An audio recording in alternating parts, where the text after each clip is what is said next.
Don Lemon has been arrested, and Lindsey Graham is a bitch. I'm Mallory Hagan. And I'm Maggie Gelson Burnett. This is Pretty Furious.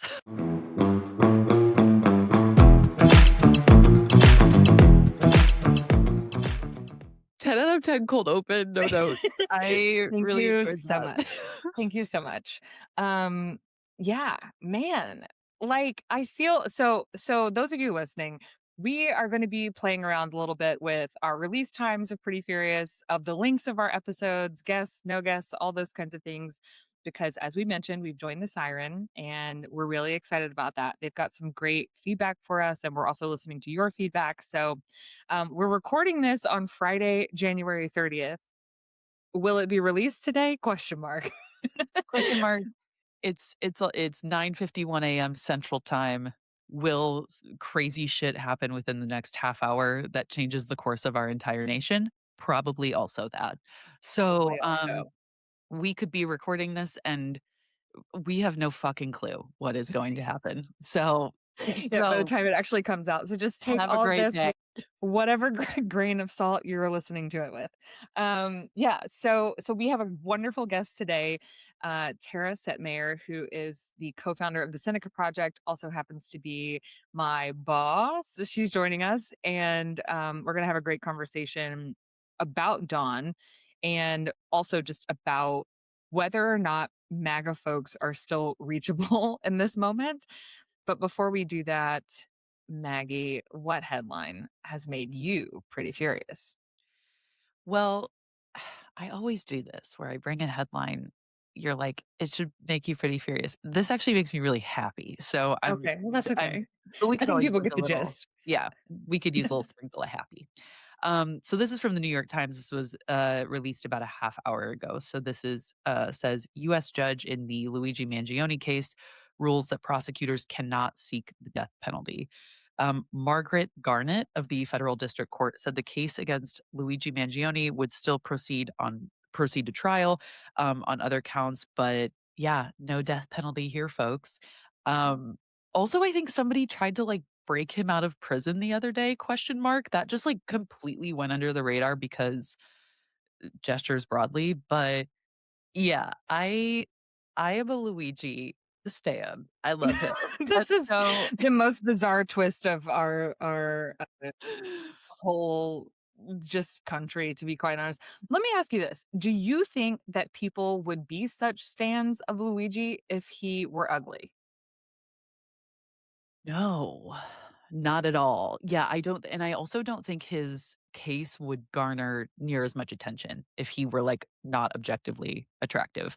Um, I think I think I would still have respect for him either way because, like, healthcare CEOs are some of the worst people on the planet, but, yeah, I think I would just kind of, like, be fascinated by this case regardless, but I do think him being hot is, like, a huge component of all of this. We like keeping up with people who are hot.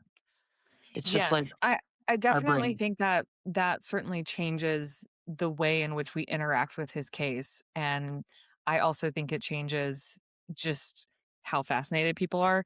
Um, I just want to go on record and say I'm personally always against the death penalty, Also regardless. that. Yeah. Also that. And there's a whole conversation to be had about just how fucked up that is, to decide that another person gets to die. Also, Yep. that Luigi's fucked up, just so we're clear. We should do an episode on the death penalty.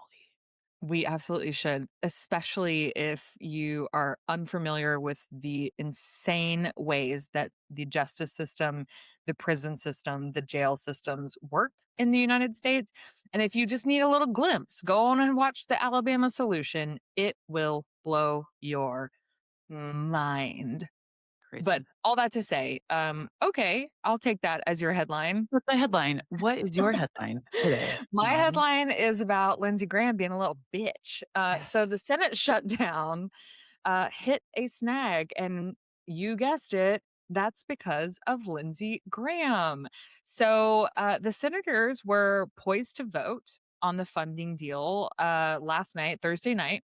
after the president and Democrats worked in a bipartisan way to enact 5 full year appropriation bills while extending the Homeland Security funding for 2 weeks to allow further negotiations. And however we feel about that, whatever, the point is they had reached a bipartisan effort to make sure that our government didn't shut down. But Lindsey Graham objected to this plan because it included a House backed repeal of a provision tied to payouts for senators whose phone records were seized. So this halted the entirety of this progress everyone made because Lindsey don't want his phone records to be looked at. So they're still working to resolve this impasse and they hope to have a deal today on Friday. But I also just want to ask the question, what are you hiding, Lindsay? Why are you so worried about your phone records? Yeah, what a fucking weirdo. Yeah, we talk a little bit more about Lindsey Graham actually in this episode with Hmm. the lovely Tara. Sort of like, the not they're not really related, but yeah, we do end up talking about him. Um, yeah, I'm so curious to know why that was such a point Sticking of point for contention him? for him. Yeah, what's Mhm, going on there, mhm, Linz? What do we Yeah, got? Lens, what are you doing? Are we worried about your Grinder account or what? Yeah. Mhm. Yeah, how's that old grinder account going for you, We also man? happen to talk about that. We do talk about Um, Grindr. that's so funny. Okay, so as we mentioned, our episode structures may ebb and flow and change a little bit. We are figuring things out. So we're not gonna do products in the show anymore, but we're gonna have them always in our Substack. We the whole reason that this podcast exists as quote unquote pretty and furious is because we want to make sure that folks know we can be more than one thing. We can care about politics and about lipstick. Those two things don't have to be mutually exclusive. So we still care about those things, but we also want you all to listen. So Yeah. if moving our products elsewhere keeps you engaged, by all means, we're gonna fucking do it. Yeah. So we're gonna be moving our products to the descriptions of our episodes, so you can always check that out to see what we're using, what we're loving, or on social. Yes. I also would just like to note that something kind of also big happened this week, which is that we launched paid subscriptions on Substack. We, for the last calendar year, have been doing all of our content completely 100% free. Um, we did this very intentionally to be sure that it was accessible to everybody. The paid tier of our subscription now moving forward will include all of our deep dive episodes. So if you loved our deep dive episodes that we've done in the past, those will now be hubbed under our paid tier. We also intentionally priced our paid tier to be lower than the average on Substack. So it's very accessible from a monthly standpoint, from a yearly standpoint, all of that. You also will get paid or like gifted subscriptions you can give when you become a paid subscriber. There's a subscriber chat. We will do lives, Q&As, all of that good stuff. So that is new on our Substack, and we would so appreciate your support. Mallory and I are now getting to do a little bit more content, and it's only because of the support of people who listen. So, yeah, we would love if you would, throw us a couple dollars. Thanks. Yeah. Well, just to piggyback on that. So our free episodes will remain the episodes where we have guests and we're having conversations with, people who are in the know, politicos or are experts in their field. But our deep dives are the ones that require that we watch, listen, read, do research, Mhm. really have to put a little bit more effort into those episodes, which is why we're putting those behind the paywall. And so, really, you're just helping us sustain Pretty Furious in a way that makes sense for us and our families because we have been doing a lot of work for free for a year. A full calendar year. Yeah. Yeah. And we really appreciate those of you who have been with us throughout this year. So, all that to say, we appreciate you. Make sure you're subscribed. And if you're not at a place where you want to pay yet, that's okay too. We would love for you to be here. Your subscription, just putting your email in there helps us as well. So yeah. Good. Speaking of someone else who's on Substack, we've got Tara Setmayer here. Are you excited about Tara? I First of all, I love Tara. She's just such a boss. Like when I see her on recordings and stuff, like on seeing somebody on social media obviously is, different, but like even today just chatting with her, she's so cool. Like she's just so Tara cool. Tara is a wealth of knowledge, first of all. Yes. But I think the thing, like, I every single time I listen to Tara talk about policy, eh, I learn something. Mhm. I learned something throughout the course of this conversation. Yep. So it's just she's just I could talk to her forever. Like, we didn't even get into some of the things I want to talk to her about, so I have to have her back Yeah. because I have like a whole other, she mentions that she's biracial. I wanna go down that rabbit Yep. hole. Like, there's some other things that I would love to talk to her about, but we're gonna bring in Tara. Tara is a former CNN political commentator. She's a contributor to ABC News and a former GOP communications director on Capitol Hill. She mentioned some of that in the episode. Today, she regularly appears as an on air commentator on MSNBC and various other news outlets across the US and abroad. She is the co founder of the Seneca Project. As I mentioned, she is my boss, where I'm the national press secretary there. So we are really excited today to talk to Tara Setmayer. Let's bring her in. All right, Tara, welcome in. I'm so excited to have you. I'm pretty furious. I'm so thrilled to be with you and Maggie on your podcast because you always do so much for us. I am thrilled over at Seneca Project, but I am thrilled to be a part of your Pretty Furious because, ladies, there's a lot to be pretty furious about Yes. going on right now. Every Oh day. my So God. that's great. What headline has made you pretty furious this week? Well, I woke up, like many Americans, to the news that Don Lemon was arrested in Los Angeles. Um, for what exactly? Oh, I don't know. Maybe because he's a journalist who has a dissenting voice against this administration and was documenting a protest in Minneapolis, and the administration didn't like that. This is so outrageous. I mean, it's like hard to really articulate it when those of us who have been following what's going on, those of us who have been in this fight, for me, it's been a decade fighting against Donald Trump and trying to sound the alarm about how dangerous this guy is to our country. And now, not only have the American people voted a second time to put this bastard into office, we're now watching in a year him chip away with a sledgehammer at our constitutional rights. And not just one, not just two, but several of our fundamental constitutional rights with reckless abandon. And now it's coming for the First Amendment and our journalists. This is the type of stuff that you see in dictatorships, not in America. And yet, the American people seemingly aren't angry enough, as far as I'm concerned, Yeah. about what we're watching unfold here. So I am, pretty furious on a lot of levels, at a lot of people, at a lot of the circumstances that are going on here. But I'm most furious at elected Republicans who have enabled and facilitated this for over a decade. And look Yeah. where we are now. Yeah. Yeah. I think, this calls us back to Kimmel, right? And how people rose up and demanded that Disney and ABC and everyone, come back to the fold and say like, that's insane. To Hmm. me, this is scarier because Don doesn't have an ABC or a Disney behind him, right? Right. There's nowhere that people can protest for him. There's Right. no company that they can reach out to on his behalf or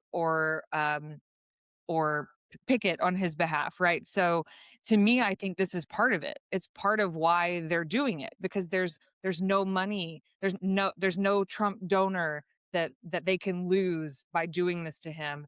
And I Hmm. know that there are other journalists, but he's most certainly the most well known. And to Yes. me, that's what's scary is they've chosen him to be an example, right? Right. To say, Yeah. make sure all you other folks get in line and stay Yeah. there, or this will be. Exactly. It's just a big threat. Yeah. I Mhm. mean, that's exactly the point. That's the point of all of this. It's intimidation. Yep. It's to intimidate. They also, in addition to Don, they arrested other independent Black journalists in Minneapolis. This is all tied into, like I said, the church protest last week. And however you feel about whether they should or should not have done that, um, he was there as a journalist documenting it. That is a First Amendment right. There was no crime committed. And they're trying to use a statute, a law that was passed back in 1994, I believe, um, that basically said that you should have you shouldn't interfere with a peaceful protest or a religious service. Now, for those who don't know, and don't, hold this against me. I was a Republican for 27 years. Okay. I was there. Now, I was a sane Republican. I just want to say that. I was not one of the crazies. I was sane. And I would call out the party when they did crazy stuff, even when I was inside of it. So, which made it not that difficult for me to finally leave it when I chose to finally say enough is enough in 2020, after unsuccessfully trying to hold the party accountable from within during Trump 1.0. Always a never Trumper. I just want to make sure people understand that. But in the 90s, when I was in college at George Washington University, I was vice chair of the college Republicans. I started my own Republican volunteer organization there. My first internship was working for a Republican senator from Idaho. I worked on the Hill as a congressional staffer. Like, I was very actively involved. And in 1994, this was around the time when like the Christian Coalition and like the pro-life movement, they insisted that the religious worship part of this be included in that bill because Mm, it was the counter for abortion activists to be safely able to protest. Safely able to protect abortion clinics because the religious right, as we all know, they would go and they would protest abortion clinics, and then the activists would come to try to protect women. Like, it was a whole thing going on in mhm, the 90s, and this was their way of getting bipartisan support to get this bill passed. And in 1994, around that time, that's when Republicans won the Congress back. It was a big, Republican revolution. I mhm, remember it was the first time in 40 years that Republicans controlled the House of Representatives. So it was a big thing. So Bill Clinton, as president then, he was very good at working on both sides of the aisle to get things done. And this was one of those things. Whoever would have thought that 35 years later, 34 years later, that they would be weaponizing something like this that was intended to protect people. Now they're weaponizing it because that's what fascists do. Everything that happened in Germany was legal, and people need to remember that because we're watching the similar pattern of what's going on here with them going after, snatching people off the streets, yeah, busting down doors without warrants, right? No due process. So we're going Fifth Amendment, Fourth Amendment, 14th Amendment. Now we're at the First Amendment, and actually, after the execution of Alex Preddy, the Second Amendment. The yep, Second Amendment. yep. Yeah. Which Yeah, who would and have thought that Democrats would now be the ones kind of owning the Second Amendment? They should. I What a mean, wild turn.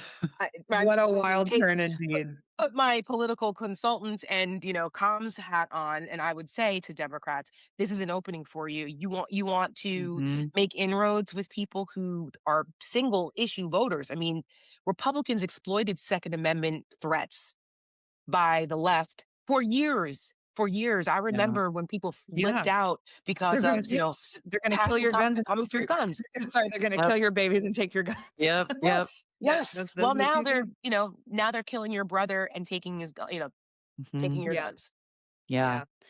Yeah, that is, I mean, the mental gymnastics that I feel the everyday American Republican is having to jump through right now in order to justify the fact that I feel there are so many, I mean, growing up in the South, like there are so many people who are like, that's not what the Constitution says. The Constitution says this. And I'm like, here we are watching in real time, like amendment after Mhm. amendment yeah, be be up for grabs, and they're all saying, well, they you should comply, you should have complied, he shouldn't have been there, he shouldn't have had a gun, he shouldn't have yep, said anything, he kicked the tire of that truck 11 days before. I mean, the mental gymnastics to get where we are is really, really alarming.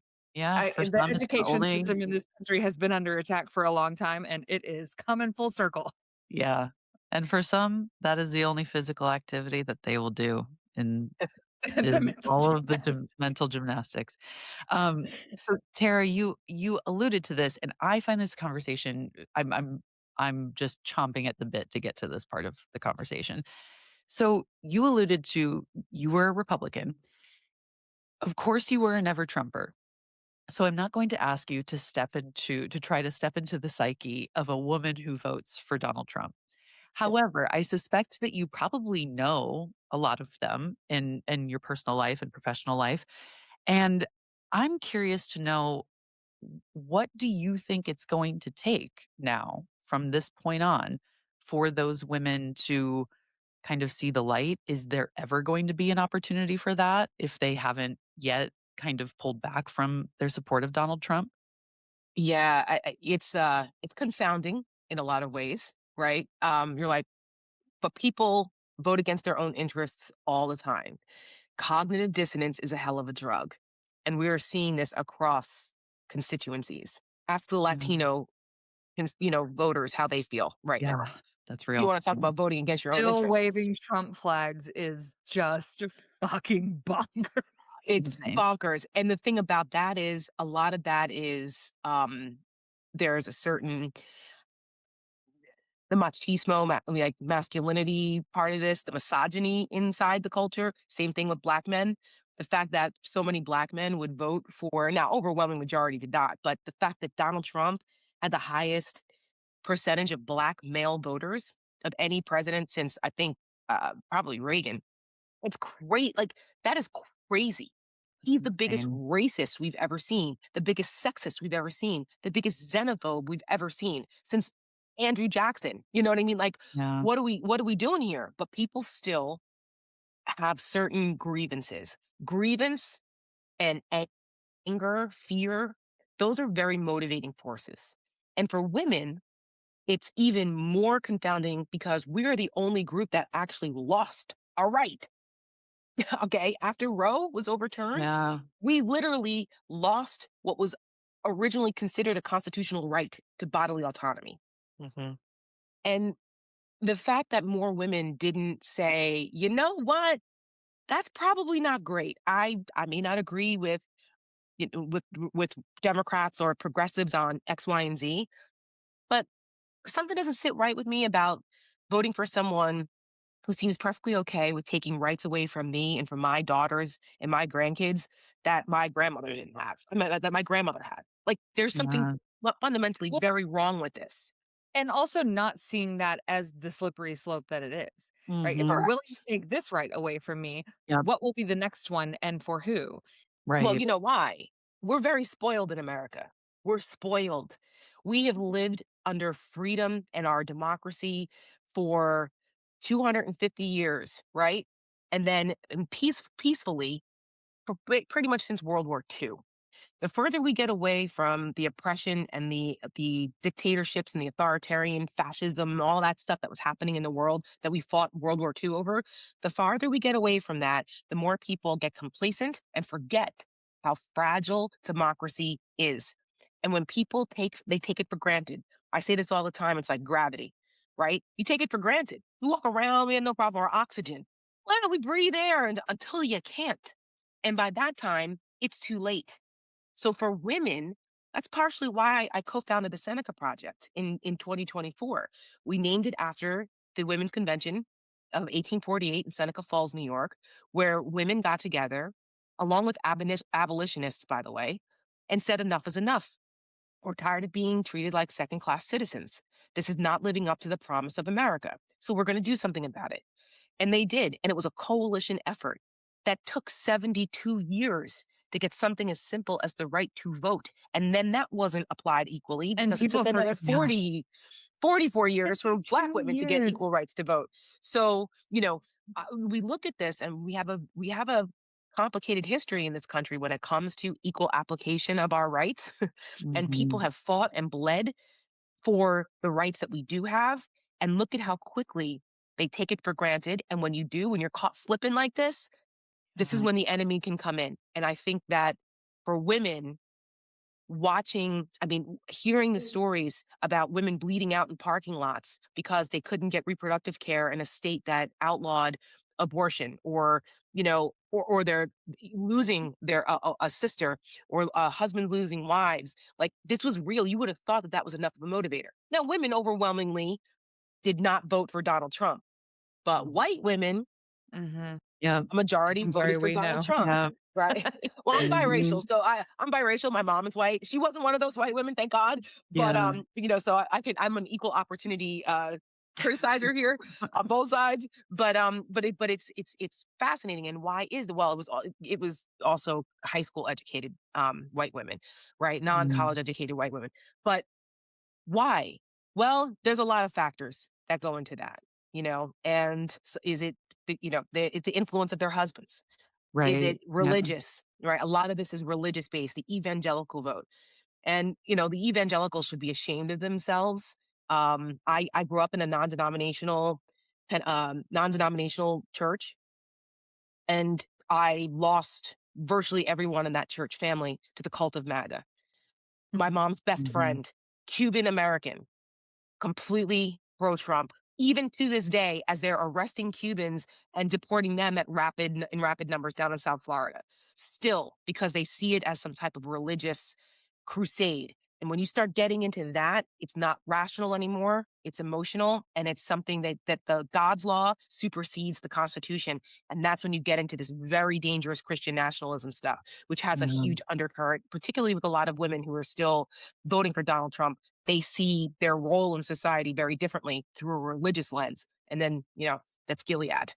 Yeah. Yeah. Well, I mean, and you kind of touched on this just there, that proximity to power for white women is so crucial. Like that's such a huge piece of this puzzle. Mhm. When you look at the Caroline Levitts of the world, the Katie Miller, like all of these women who are, my my personal favorite and my best friend, Erica Kirk. When you look at these women, it's like that power is so, it is so, Yeah, get your tear. yeah, intoxicating to them, like, they love it that, Yeah. it giving up that proximity to power, I think, must be a component of all of that. And I think that that goes for both men and women, Sure, because yeah. you look, Mhm. I mean, there's these like D-list dudes that have never had this much attention or access to power in their lives, and Yeah, they're willing to do or say anything to get a taste of it and maintain it. Look at Lindsey Graham. He admitted it. Lindsey yeah. Graham is a microcosm of everything wrong with MAGA men. They are, you know, Closeted and afraid to be who they are. I So mean, we yeah, can start there. We can start there and then work our way through we the rest of could. the things that are wrong with all of them. Look, But look, Don Lemon was be the first one to tell you that the Grinder app crashes during Republican yeah, conventions, yeah. and how many white Republican men try to hit on him.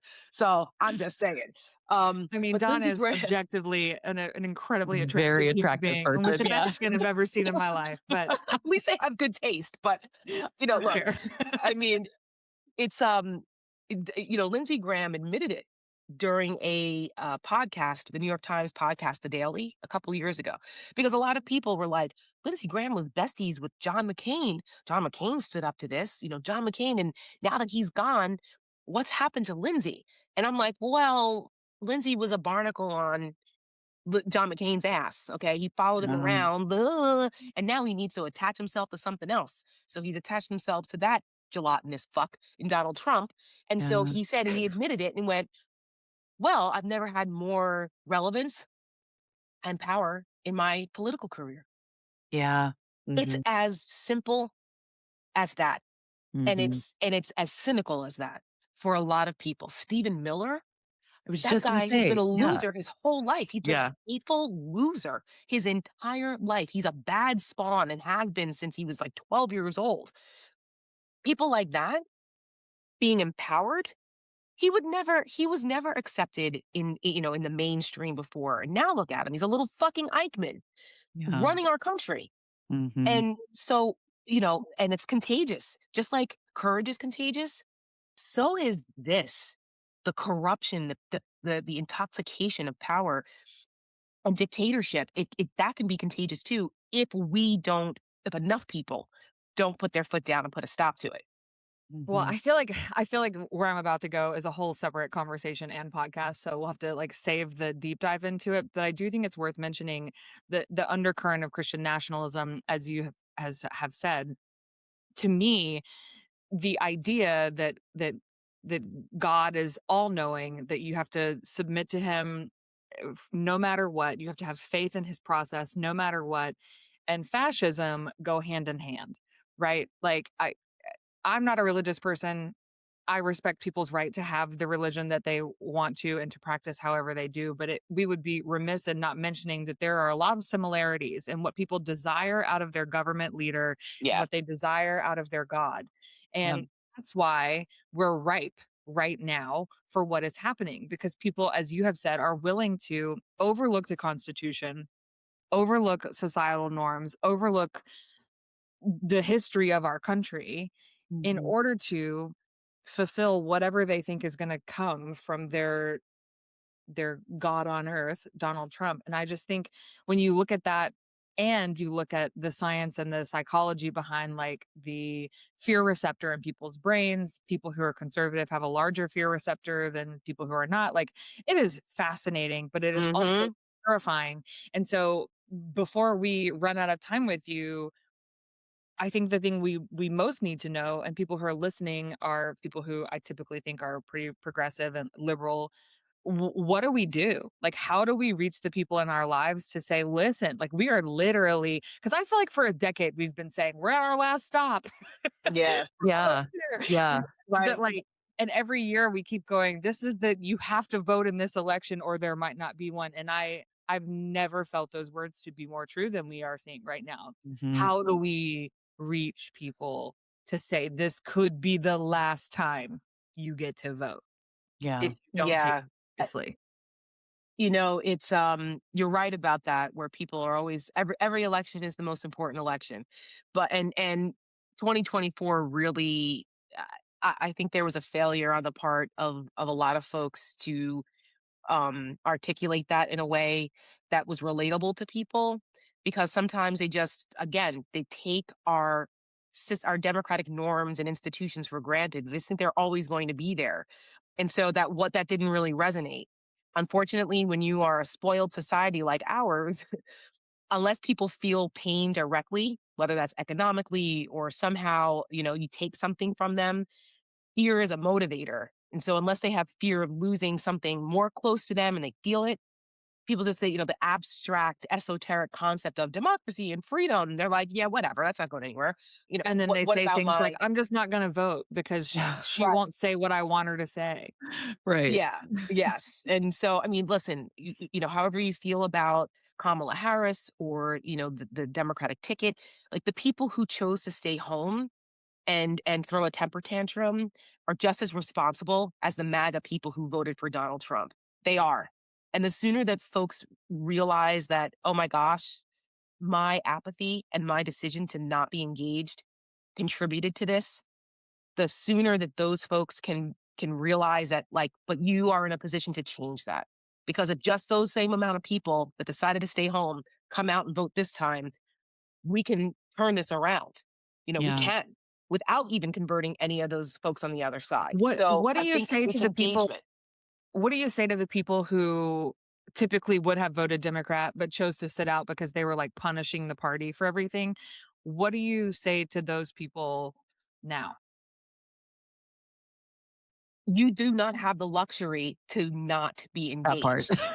That You just part. don't. Yep. Okay. So you think you're going to sleepwalk through what's happening? Rome is burning. You Yeah. don't have the luxury of sitting in your house sipping tea. Yeah. Okay. Because eventually that inferno will consume you too. So at this moment now, every single one of us has the opportunity to help put out that fire. And that simply, if you can't get off your ass and go vote, then we don't deserve this democracy. Then we don't, then we as a country deserve what we get.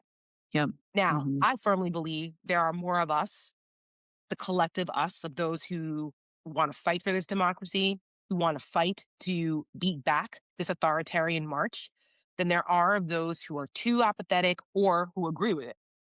I think that's the minority. But Mhm. we have to meet people where they are. I don't think now I'm not when I say we, I mean the collective we, like those of us, people, us here, those watching, most of us are engaged. We understand what's at stake. That's why at the Seneca Project, we call our show the stakes, right? It's like we try to explain to people what's at stake and why it matters. When I started the Seneca Project, we were targeting moderate women, the women who were, who might have voted for Trump before. Maybe they thought economically he was better. Maybe they liked the fact that he was going to clean certain things up and whatever bullshit they believed that he was going to do.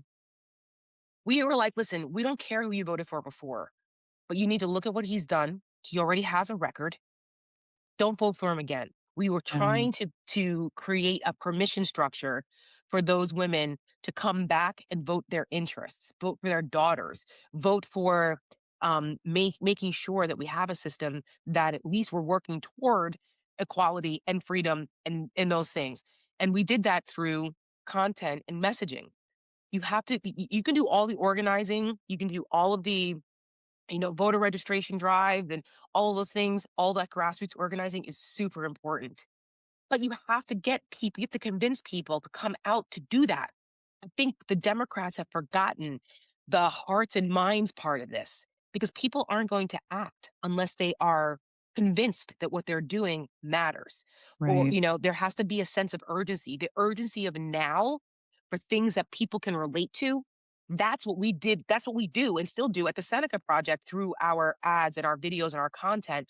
It's meeting people where they are, particularly women, to be like, listen, this is what they're saying about you. This is what happens if we don't vote our interests.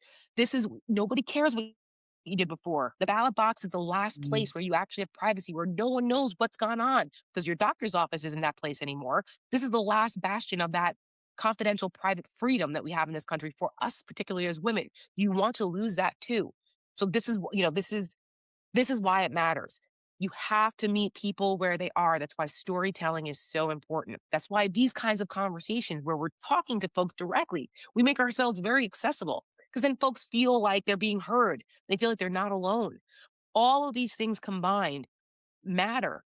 And we have to make sure that we are just as organized, just as well financed, because there's a lot of problems with that too on our side here. The pro democracy side is nowhere near as well financed as the authoritarian side. And those wealthier Democratic donors and people who have means need to wake up and realize that that's going to go away real fast if you don't help invest in the resistance. You have to, because look what's happening around you. It's coming for you too. So, Yeah. so we all have to be in this together. And so when we look at when we look at the kind of what motivates folks, like the Christian nationalism side of this, we cannot turn a blind eye to how powerful the uh, kind of the fear of the other is for people, right? Mhm. yeah. We can't underestimate that. But we need to also let them understand what the consequences are if you succumb to letting them violate the rights of the people you don't like. If it's just about the other team, owning the libs or whatever, that the consequences of that affect everyone. And it's coming for you too. It's coming for them also. No one is safe, not even the most loyal MAGA people. No one is safe in an authoritarian society except for those in the inner circle of the people of power. And even then, I was gonna say, unless you're a billionaire. yeah. Mhm. Yeah. Unless you're a billionaire, you are not safe, and it is unfortunate how many people, specifically, I think, white suburban people, feel as though they're closer to that level of income and wealth and power than they are to not, but again, a whole separate conversation. Well, Yeah, but you know what? But Mal, this is the thing though. Like people still think they're like, well, what's the point of voting? We just get these terrible people, and they just do the same thing over and both over. sides are awful. Yeah, both sides. That this whole both sides moral relativism bullshit is going to be the death of us. Okay, Yeah. there are no both sides to this. Okay, Right. and the people in the mainstream media are under no obligation to tell both sides of a lie either. So when we start talking about, journalism and freedom of speech and properly bringing information to people, that's why these forums are so important because we're not under those same corporate rules or the influence of corporate donors or people worried about Donald Trump retaliating against them so they capitulate. Like that's why as long as we still have these mechanisms to talk to people directly, as long as we still have the ability to organize, as long as we still have the ability to vote, which is directly under attack, We just saw what Donald Trump did this week. They seized ballots from Fulton County Mhm. to intimidate. This is all to intimidate and to influence the midterms because they're scared of us. They're scared. Authoritarians are scared of the people. And that is the complete opposite of what this country is founded on. This is the 250th birthday of America. I don't want to be part of the generation that lost democracy. And I think Mhm. Yeah. the American people who are uncomfortable with this, sometimes you have to be a little uncomfortable in order to make a difference and change things. And I don't know how much more it's going to take. But if you still believe in the promise of this country, you can't sit on your ass. You can't sit on the sidelines. You can't sit back and wait for somebody else to do it. If it's not us, then who? And if it's not now, then when? Because you can wake up one day and you're not going to recognize the country you live in, and you're going to say, "Holy shit, what could I have done?" Don't be that person. Right. Don't be that person. Well, you mentioned that as long as we still have these mechanisms to talk to people, it's really important that we do.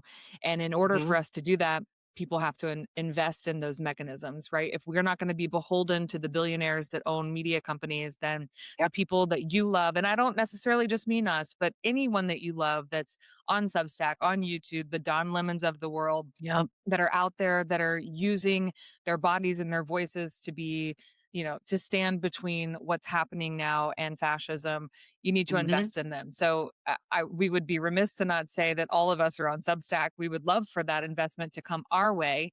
You can find Tara's at Uncompromised, and of course we're at Pretty Furious, and we've also got the Siren. But anyone, any journalist that you love, invest in them. Make sure that they Yep. know with your dollars that you appreciate the work that they're doing, because Mhm. it may seem easy, but it's certainly not. And now that we're watching people be arrested Yeah. for being those voices, we need to make sure that now more than ever that we are supportive of their work. So thank Yeah. you for being here, Tara.